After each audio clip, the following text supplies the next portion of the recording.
Hi, magandang umaga po sa inyong lahat. Ngayon po ay 4 AM dito, hindi na rin po ako makatulog dahil ako ay ubo ng ubo.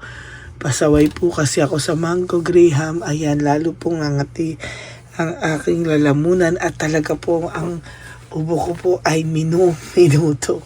Hindi na po ako nakatulog, so ngayon po ay bibigyan ko po kayo ng another reading for the day today, Saturday morning. Ano po kaya ang makikita natin sa ating baraha ngayong araw na ito?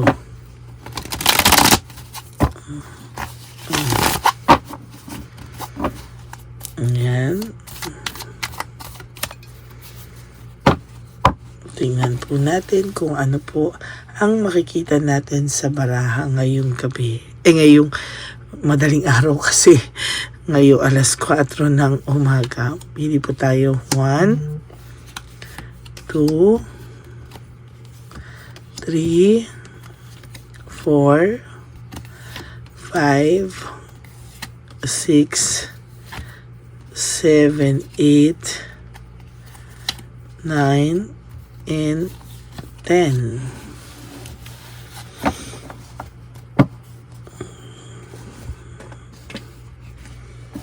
Ayan.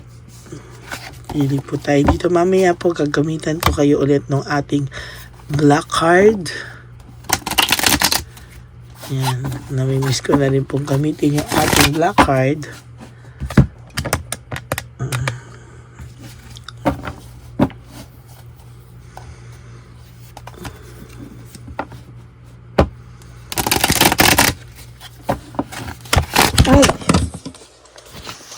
Lagi po itong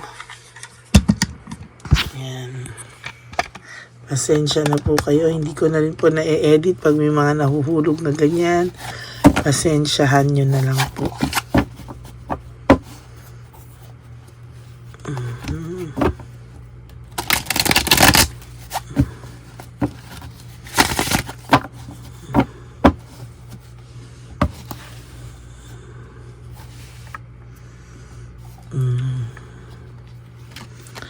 One, 2, 3, 4, 5, 6, 7, 8, 9, and 10. Okay. Ito na po ang part, lalo na huwag niyong i-skip ang nagsasanib puwersa ang ating mga baraha.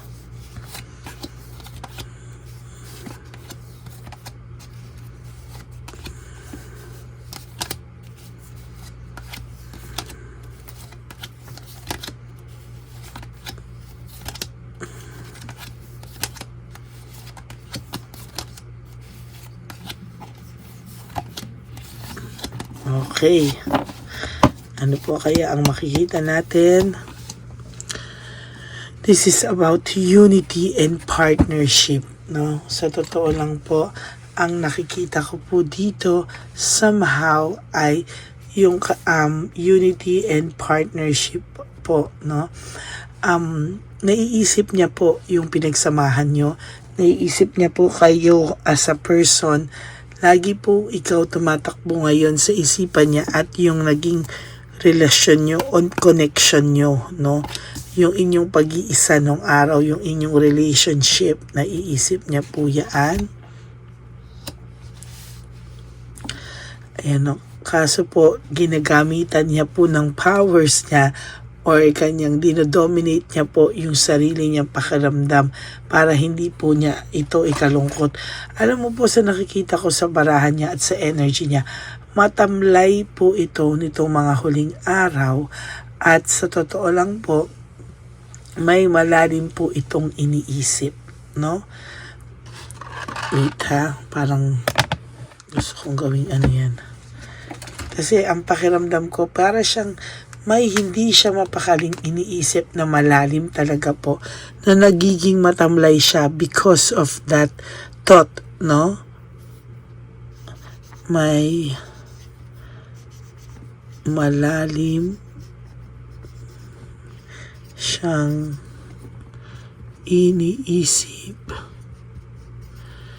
Kaya nagiging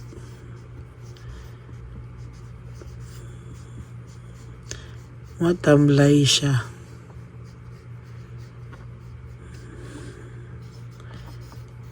Nitong mga araw, mga huling araw. Meron po siya talagang iniisip no?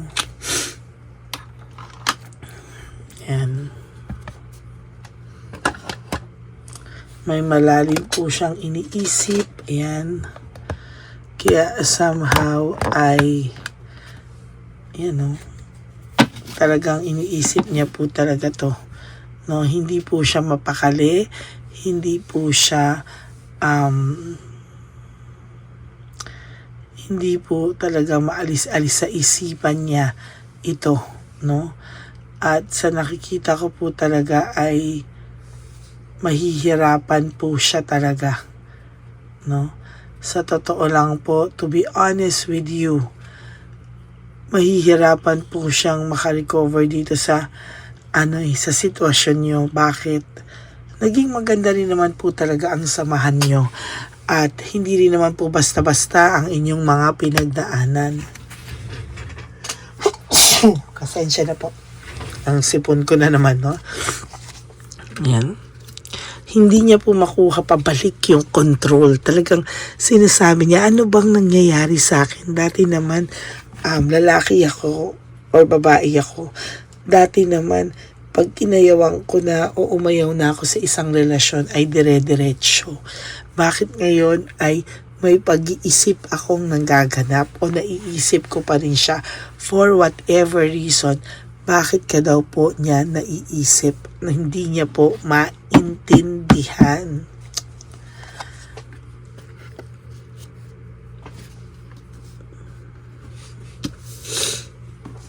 Yan nahihirapan po siyang intindihin, nahihirapan po siya, hindi niya po alam kung bakit at kung ano po ang nagsisilbing rason bakit hindi ka daw po niya kalimutan. Kaya nag-iisip ka ng malalim, anong meron ka o anong ginagawa mo, bakit hindi ka po nito makalimutan, no? Somehow, minsan nagdudulot po sa kanya ng sadness, depression, and negativity yung pag-iisip niya sa iyo kasi hindi niya po talaga maintindihan bakit daw po niya ito nararamdaman kapag naiisip ka niya. Nalulungkot siya. There's a deep sadness na nararamdaman niya every time po na maiisip ka nitong taong to. Yan. Meron ako nakikita dito na hindi din naman daw niya ginusto pero talagang natukso siya at nag-lead ito sa broken family or broken relationship and shattered dreams.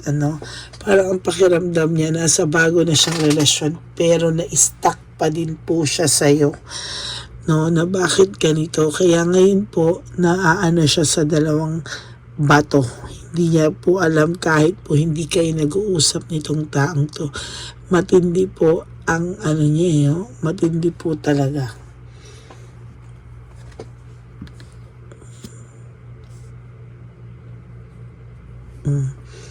May frustration po siyang nararamdaman. As a matter of fact, may frustration po siyang nararamdaman. Dahil po sa paghihiwalay nyo, ngayon po na palang nagsisingkin sa kanya at nakakaramdam po siya ng frustration. As a matter of fact, hindi niya po sinasadya pero nakakaramdam po siya ng frustration and stress and burnout. Ano ba to? Panay negativity, no? Nakakaramdam din siya ng stress, sobrang stress and burnout. Alam niyo po ba, ang number one cause ng mga cancer, number one cause daw ng mga sakit is somehow stress, So, parang sa sobrang stress nitong taong to, wag naman po sana siyang magkasakit.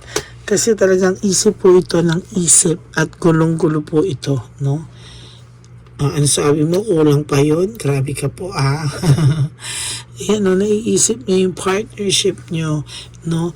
Na dati naging masaya kayo, maayos kayo. Ngayon lang naman po ito nangyari na naging ganito. Why? Because of too much pain, too much suffering. Ayan, no?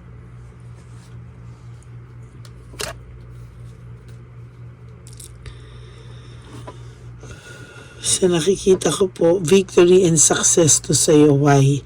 Kasi po lahat ng ininvest mo sa kanya, lahat ng ininvest mo na pagmamahal, oras, alaga, lahat, pagkikare, concern, lahat po yan ay nagstick sa isip niya. Kaya ikaw po ay victory and success dahil hindi niya po agad nakalimutan kung gaano ka po magmahal. Kasi nasabi ko sa iyo, ngayon, sobra ka pong nakukumpara nito sa mga relationship niya or tao sa paligid niya. Yan o. There is this resentment and desire to reconcile. Gusto niya rin po kayong makapag-usap sana at may resentment po talaga siyang nararamdaman. Kaya lang po, ito po ay nauunahan ng daga sa dibdib or nauunahan din ng pride. Kaya sana po ay dumating ang araw, no, kahit na magkabalikan kayo o hindi, sana po kayo po ay makapag-usap ng maayos, no? Para po ito sa mga mababait din naman na nagkamali lang, hindi po sa mga walang hiya. Naku-curious po siya, palagi po siyang nakakaisip tungkol sa iyo. Anong ginagawa mo? Anong pakiramdam mo? Kamusta ka na? Lahat po, no, na lahat po ay talagang nararamdaman niya po yung longingness sa'yo sa ngayon. Kaya palagi po ito, kung titingnan mo, parang lagi lang tulala to or nakatingin sa malayo, may iniisip po siya pag ganon. Hindi po siya yung tipo ng wala lang, ganon. Pag tumahimik po to at nag-isip ng malalim, meron po itong matinding iniisip na nagkakos sa kanya maging matamlay siya nitong mga huling araw talaga. No, so itong mga huling araw, iniisip niya rin ang mga happy memories together nyo. Kung bigla ka pong naaaligaga, bigla ka naiirita sa sarili mo, bigla ka na-hybrid o naaaburido sa mga bagay na wala namang dahilan, alam mo na po yan, nakukuha niya po ang energy nyo. Yan, curious mental energy. Yan. Sabi niya naging makasarili kasi siya, no? Naging greedy siya, no? Parang sarili niya yung nauna niya, parang yung pakiramdam niya, nakala niya sasaya siya, hindi niya na inisip kung nakasakit daw ba siya.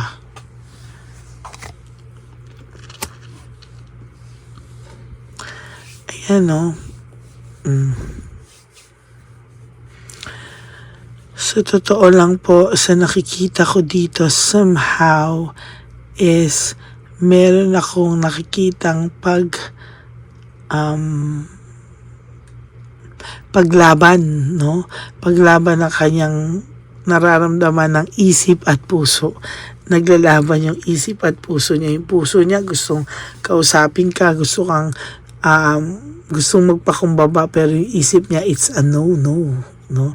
Yan ang sabi po ng isipan niya, na kahit ganyan, nagkikreate tuloy ng matamlay siya or yung tamlay sa pakiramdam niya kasi hindi niya po makuhang ipaglaban ka kahit sa sarili niya because nandyan din ang Chabilitang Palaka or ang Shokoy. Kaya kahit papano po, ayan, no, tahimik lang siyang nag-iisip ng malalim at nagiging matamlay. Konektado po sa universe ang lahat ng nangyayari sa inyo. Wala po siyang motivation and passion sa mga nangyayari. Panay sila argumento, anger and arguments. Kaya nag-iisip to talaga ng malalim at talagang sa pag-iisip niya, siya ay nagiging frustrated. May frustration akong nararamdaman. For your last card, nababasa, ayan. May frustration po tayong nakikita dito. Kaya somehow, ito pong taong to ay talagang matamlay, no? So that's it for your first reading for today. I hope na panood nyo na rin po yung first, second, and third reading kahapon. And meron po akong special, no, na ginawa yung para sa may mga bagong tao sa buhay nila. So ayan, meron po tayong situation 1, 2, 3. I hope na mapili nyo po kung saan kayo dyan. Pero sana po panoorin nyo po ang situation 1, 2, and 3. Ayan. So maraming salamat po sa inyong lahat. So all my Lady Elena Solid and ever solid and ever loyal family, friends, and subscribers, I love you all from the bottom of my heart. And for those of you kung sino po ang gustong private reading, you can message me at Lady Lee Elena. Nasa dulo po yan ng ating video. Pasensya na po kung hindi ko na ini-edit yung mga bloopers, yung mga nahuhulog, diba? Okay lang po yun. Parang total wala namang arte ang ating channel. So pati yung mga bloopers, sinasama ko na po yung mga nahuhulog. Ganyan. Ano, sabi ko, edit ko na lang pero hindi ko na rin po na-edit. So somehow ay pagpasensyahan nyo po kung medyo magulo ko at talagang very natural ang dating ng videos natin. Okay? So sana po no skipping of ads, tulong nyo na po yan sa ating channel. And of course, sabi ko nga po, ang Lady Lee Elena, that's my only legit and official account. Diyan nyo lang po, FB account, no? Diyan nyo lang po ako pwedeng i-message para tayo ay magkakontakan. Okay? Sabi ko po lagi, ang paalala ko po lagi is life is too short. Don't make it shorter by stressing yourself from all the pains and the heartaches na binigay sa inyo na kahapon. Just surrender everything to the divine universe and just let go and let God write your life and love story. I will be back for another set of reading. Huwag po kayo malulungkot at huwag po kayo magiging matamlay, ha? Babalik po ako. Maraming salamat po sa inyong lahat. I love you all and may God bless you. I'll see you again on my next reading. Bye!